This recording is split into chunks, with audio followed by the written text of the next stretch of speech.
जगात trade war सुरू झाला की बातम्यांमध्ये मोठ्या देशांची नावं येतात, पण त्याचा फटका बसतो तो थेट आपल्या खिशाला. पण नेमकं कसं, आज आपण अगदी सोप्या भाषेत समजून घेऊया.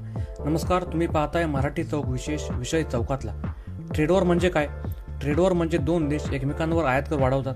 उदाहरणार्थ, जर अमेरिकेने चायनावर जास्त टॅरिफ लावला तर चीनमधून येणाऱ्या वस्तू अमेरिकेत महाग होतात. मग चीनही प्रत्युत्तर म्हणून अमेरिकेवर कर वाढवतो. असं करत करत आयात निर्यात महाग होते आणि जागतिक बाजारपेठ यामुळे ढवळून निघते. तुमच्या खिशावर जर सर्वात पहिला परिणाम होतो ती म्हणजे महागाई. आपण भारतात राहतो, पण आपल्याकडे येणाऱ्या अनेक वस्तू परदेशातून येतात. मोबाईल पार्ट्स, इलेक्ट्रॉनिक्स, कच्चा माल, तेल. जर जागतिक व्यापार महाग झाला तर कंपन्यांचा खर्च वाढतो आणि शेवटी तो खर्च ग्राहकांवर टाकला जातो. म्हणजे त्याचा परिणाम काय होतो तर मोबाईल, लॅपटॉप, गाड्या आणि अगदी दैनंदिन वस्तूही महाग होऊ शकतात. पेट्रोल डिझेलचा परिणाम. जागतिक तणाव वाढला की तेलाच्या किमती वाढतात.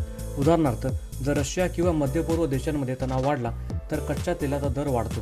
भारत मोठ्या प्रमाणावर तेल आयात करतो, म्हणून पेट्रोल डिझेल महाग झालं की वाहतूक खर्च वाढतो आणि प्रत्येक वस्तूच्या किमती वाढतात. नोकऱ्या आणि शेअर बाजारावर काय परिणाम होतो? ट्रेड वॉरमुळे जागतिक बाजार अस्थिर होतो. निर्यात करणाऱ्या कंपन्यांवर परिणाम होतो. शेअर बाजार घसरू शकतो. जर कंपन्यांचा नफा कमी झाला तर नवीन भरती कमी होऊ शकते. म्हणजेच अप्रत्यक्षपणे रोजगारावरही परिणाम होतो. भारताला फायदा काय होऊ शकतो? कधीकधी ट्रेड वॉरमध्ये काही देशांना संधी मिळते. जर अमेरिका चीन तणाव वाढला तर काही कंपन्या भारतात उत्पादन सुरू करू शकतात. म्हणजे धोका आणि संधी दोन्ही असतात. म्हणून ट्रेड वॉर ही फक्त देशांमधली लढाई नसते, ती आपल्या खिशाशी जोडलेली असते. तुमच्या मते भारताला याचा जास्त फायदा होईल की तोटा? कमेंटमध्ये नक्की सांगा.